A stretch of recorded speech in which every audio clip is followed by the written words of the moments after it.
Welcome to the October 9th progress report.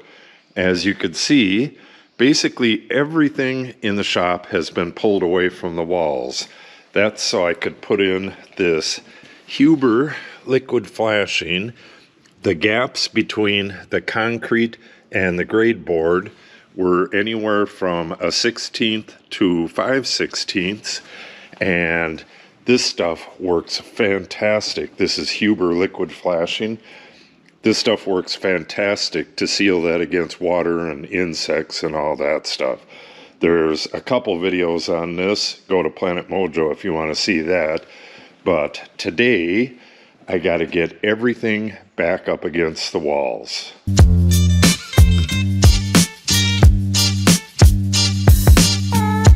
All right, I got everything back up against the wall out of the middle of the room here.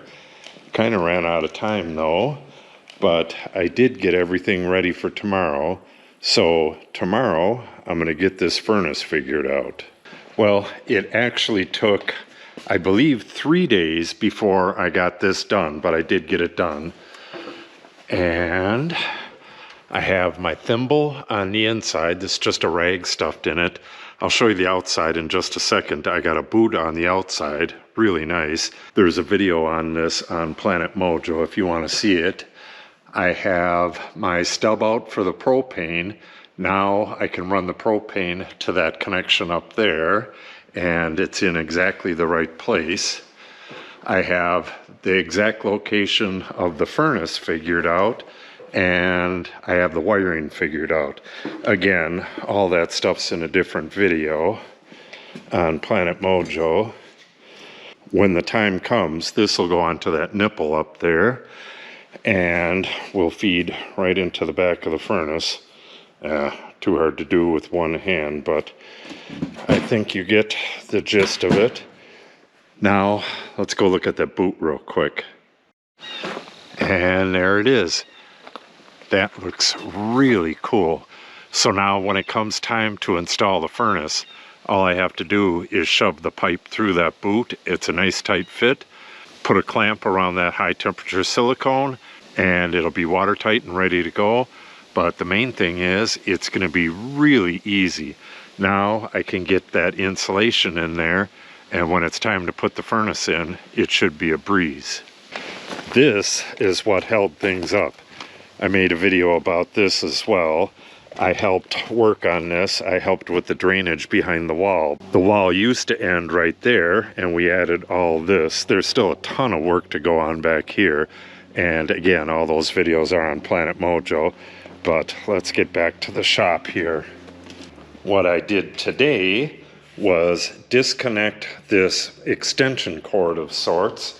That went from the pedestal up there down through a slot in the grade board right there, and it hooked up to this panel right here. This has been my only electricity for, nearly a year now. There was no real problem with it, except it's not where it needs to be.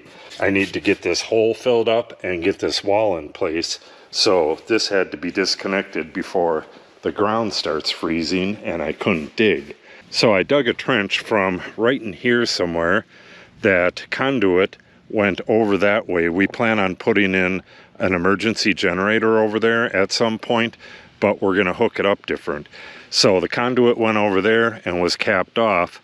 I cut it right here, put an elbow in, another elbow, and up into the pedestal there.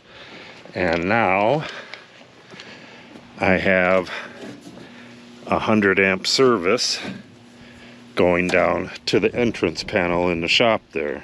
And once I got everything wired up temporarily like this, I hooked this up so I have some lights. This is going to go onto the wooden wall here. So at that point, I'll rewire all this and screw this onto the wall. This was a big job. My wife and I pulled this wire through. It was almost 4 90-degree bends. It was 3.5 90-degree bends to that spot that I just showed you, and then 3 more 90-degree bends to the pedestal, so I had to do it in 2 pulls. This is the end of the wire that I pulled. Really stiff stuff. Yeah, that was one heck of a job.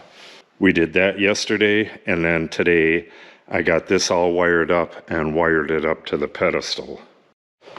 I also ran the ground wire, and it's connected to one ground rod here, and I'm missing a clamp for this ground rod. So eventually, within a couple days, that'll be connected to 2 ground rods, and I'll backfill this again.